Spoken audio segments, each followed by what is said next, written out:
Hey guys, welcome back to our channel. Crime thriller மூவிஸாக தேடி பார்த்துட்டு இருக்கீங்களா? இந்த வீடியோ உங்களுக்காக தான். வாங்க ஸ்ட்ரைட்டாக வீடியோக்குள்ளே போகலாம். நோ கண்ட்ரி ஃபார் ஓல்டு மென்.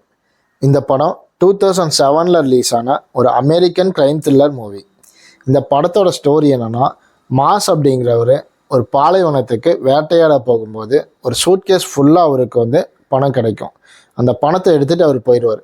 அந்த பணத்தை பின்தொடர்ந்து ஆண்டனி சிக்கார் அப்படிங்கிற ஒரு கொடூரமான கொலைகாரன்னா ஒரு செம கிளாஸான வில்லன் ஸ்ட்ராங்காக இருந்தாவே அந்த படம் கண்டிப்பாக ஹிட் ஆயிரும். வில்லனுக்காகவே இந்த படத்தை நீங்கள் பார்க்கலாம். இவங்க 2 பேருக்குள்ளே இருக்கிற கேட் அண்ட் மவுஸ் கேம் தான் இந்த மூவி.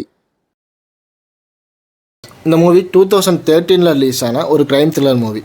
இந்த மூவியோட ஸ்டோரி என்னென்னா, ஹீரோ அவரோட ஃப்ரெண்டோட டின்னர் பார்ட்டிக்கு போகிறாரு. போன கொஞ்ச நேரத்துலேயே ஹீரோவோட பொண்ணும் ப்ளஸ் அவரோட ஃப்ரெண்டோட பொண்ணும் காணாமல் போயிடுறாங்க. கொஞ்ச நேரம் தேடிட்டு உடனே ஷாக் ஆகி அவங்க போலீஸ் கம்ப்ளைண்ட் கொடுக்குறாங்க. ஒரு அப்பாவுக்கு தன்னோட பொண்ணை காணங்கிற ஒரு எமோஷனையும், சப்போஸ் இவன் தான் கடத்தியிருந்தானா அவனை எப்படிலாம் டார்ச்சர் பண்ணுவான் அப்படிங்கிற ஒரு விரக்தியையும் ரொம்ப அழகாக சொல்லியிருப்பார்.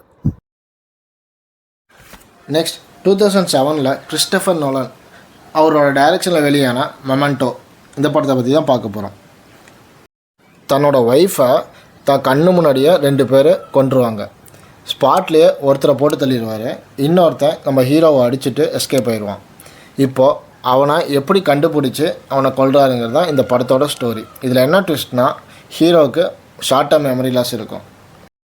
நொலன் அவளோட ஸ்க்ரீன் பிளேல மிரட்டியிருப்பாருங்க. 2 டிஃப்ரெண்ட் சீக்வன்சஸ் இருக்கும். பிளாக் அண்ட் ஒயிட்டில் வரதெல்லாம் நம்ம நார்மலாக படம் பார்க்குற மாதிரி க்ரோனாலஜிக்கல் ஆர்டரில் இருக்கும். கலரில் வர்றது எல்லாமே ரிவர்ஸ் ஆர்டரில் இருக்கும்.